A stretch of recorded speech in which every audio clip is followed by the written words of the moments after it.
Breaking tonight, the Supreme Court says that the Trump administration can immediately start banning transgender troops from serving in the military. The ban had been previously blocked by lower courts, but the court gave no reasoning other than allowing it while those other cases are being challenged. Now, it's worth noting that the court's liberal justices dissented here. Under the new ban, service members with a current diagnosis, history of, or exhibiting symptoms consistent with gender dysphoria will be processed for separation from military service. Joining us now in our fifth seat is Elena Kupek, a U.S. Navy veteran and a former naval intelligence officer. She's the founder and president of the Gender Research Advisory Council and Education, a nonprofit organization that's focused on transgender visibility. The main argument, Elena, that the Trump administration is making here is that that allowing transgender troops to serve hurts lethality and it hurts readiness. What do you say to that? Well, there's no evidence of that. I think that, if that was the case, we've seen transgender people serving honorably for the last several years. And what has changed between now and then? They've just woken up to a new administration who has a different outlook on their ability to serve. So I think that, if you talk to people who are serving on active duty alongside transgender troops, they're not making these complaints. The leaders in the military are not making these complaints. These are political complaints about military service. So I think that all of the courts that have looked at this issue and looked at it, and said there's nothing in fact to back up what the government is claiming here. In fact, the judges challenged them to produce evidence, and they couldn't produce any evidence. So I think it's a really dark day for our country where basically we're allowed to discriminate against a class of people. Scott, if they can't produce evidence that this actually does, in fact, have an impact on readiness, how is this not then just discrimination? Well, it's the opinion of the commander-in-chief, who, according to our Constitution, is the head of the military. Regardless of anyone's opinion or anybody's, whatever side you're on, whether you're for it or against it, at some juncture, the president is the commander-in-chief of the military, and he has and should have broad latitude to determine how the armed forces should be operated. And so I think that's what he's doing here. I think that's ultimately what the court said today, was that the president is the commander-in-chief, and we gotta respect that. Well, but to her point, if there's not a downside, and it's been going on for years now, and I'm just presenting your argument to them. Yeah. What is the argument other than Trump, Hegseth, just doesn't want trans people in the military? Well, I think that the president, we'll ultimately see. I think that's why the court is allowing the president to move forward with this until it works itself through the court system. Maybe the Supreme Court will be the final arbiter here to say, yeah or nay, you can do this. But ultimately, I think the court is showcasing deference to the executive, saying that, look, you're the president, you're over the military. You do, for the most part, get to sort of dictate the standards of our military. And I don't really see how you can push back against that. Again, we'll see what happens in the court. I can. Yeah, I'm sorry, I can. What if the president wakes up tomorrow and says, I don't want any black people in the military? Do we give deference to him on that? Well, no, wait a second. It's not ridiculous. It's not ridiculous because you're discriminating against a group of people in a very similar way. No, I knew you were going to say that, but excuse me. Well, I'm glad you. I'm going to leave this one alone today. I'm curious. Why is it ridiculous? You just said the president should be the one who just decides. Right. So if he decides, he wakes up tomorrow and says, I think it's bad for morale, it's bad for cohesiveness, for there to be black people in the military, Latino people in the military, just in her hypothetical scenario, what's the difference between that and what we're seeing here?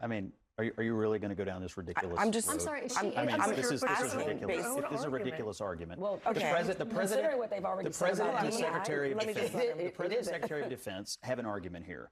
They believe that readiness and unit cohesion and overall operations of the military are impacted by this. That is their opinion, and that is the opinion of the commander-in-chief, who the Constitution gives broad latitude to run the armed forces. So that's their opinion. You're allowed to have one. You're allowed to have one. You're also allowed to run for president and become commander-in-chief yourself. But until you do,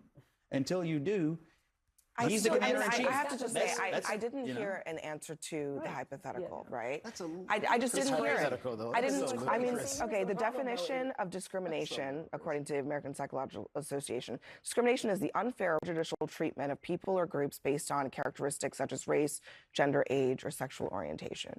What is the difference between, prohibiting certain groups like transgender people from serving versus, people based on their race or even their gender, frankly. I personally think there's a difference, and I'm just going to leave it at that. Well, I will say. Do you believe that race and are you saying that the quality of race and the quality of transgender are the same? I'm just asking the question because I think you're making there's a distinction, but you're not explaining why. No, I'm asking you guys brought up the hypothetical. Are you arguing that someone's race is the same as someone choosing to become transgender? But your argument, you've made the argument twice that the commander-in-chief's opinion is all that matters.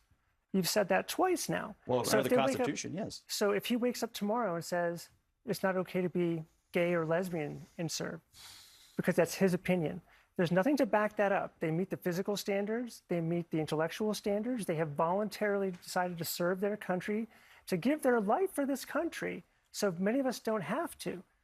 That it's the opinion without any basis in fact that's what matters more than the Constitution of equal rights and equal protection. Go ahead.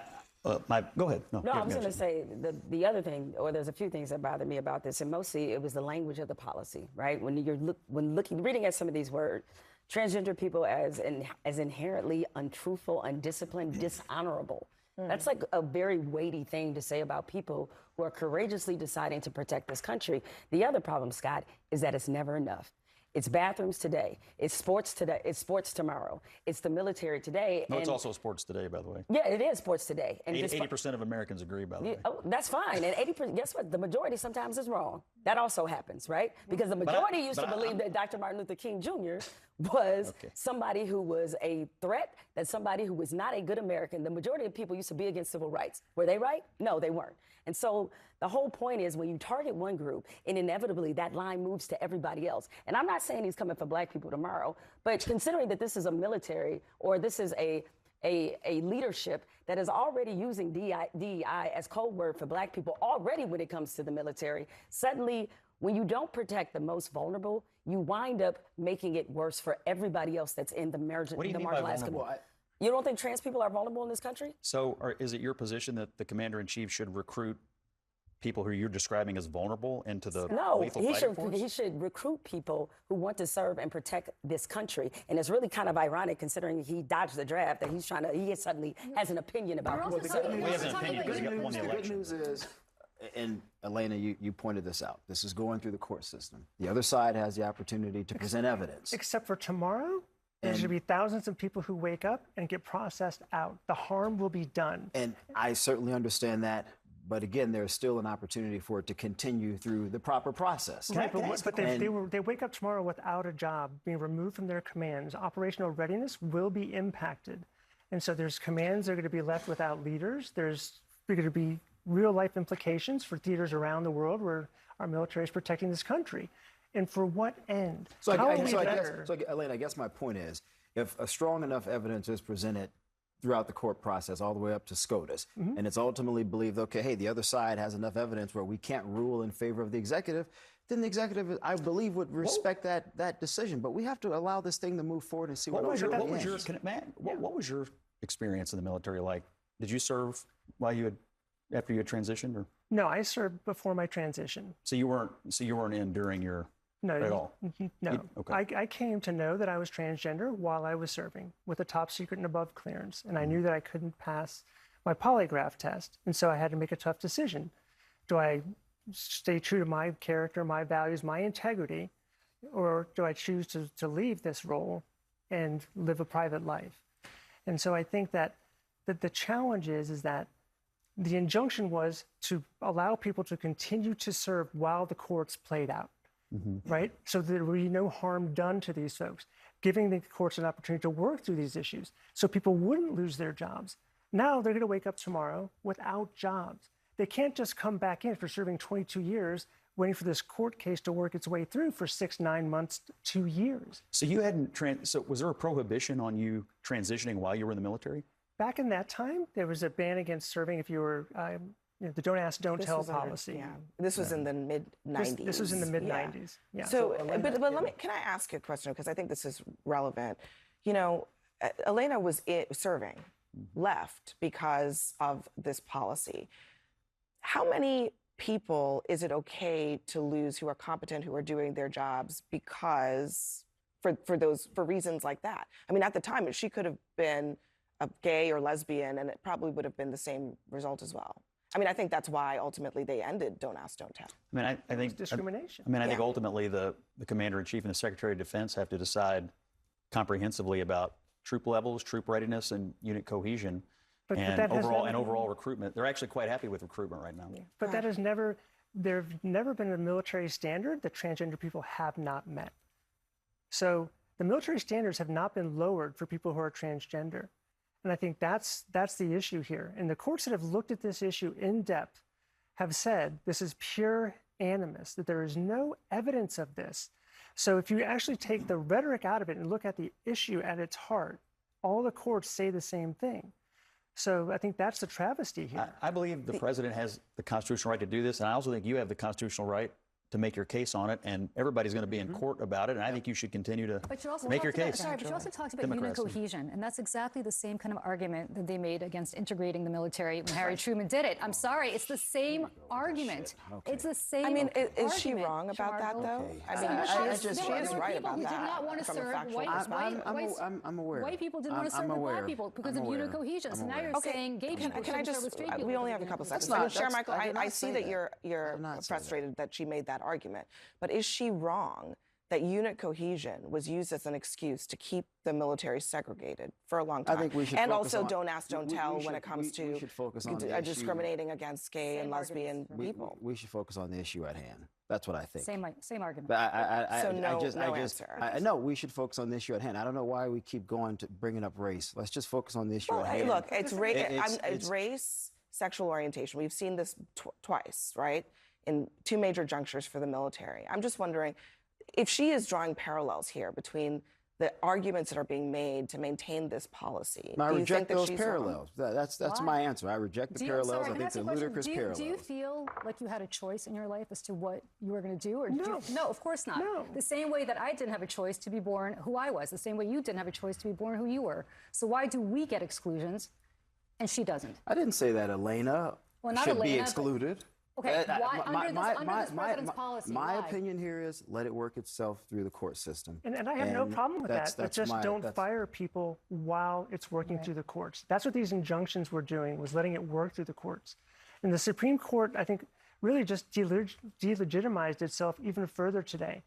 And I think that's a challenge for all of this country when we don't have the checks and balances of the courts, checking the executive power, and Congress checking the executive power, and all of those things. Because at the end of the day, right now in the military, you can be a white supremacist, a known white supremacist, and serve in this military, but you cannot be transgender and serve in this military. That's a fact. All right, Elena Kubik, thank you very much for joining us. Everyone else, stay with us. We are just hours away from Catholic cardinals holding their first vote to elect the next pope. More on the papal conclave that's coming up next.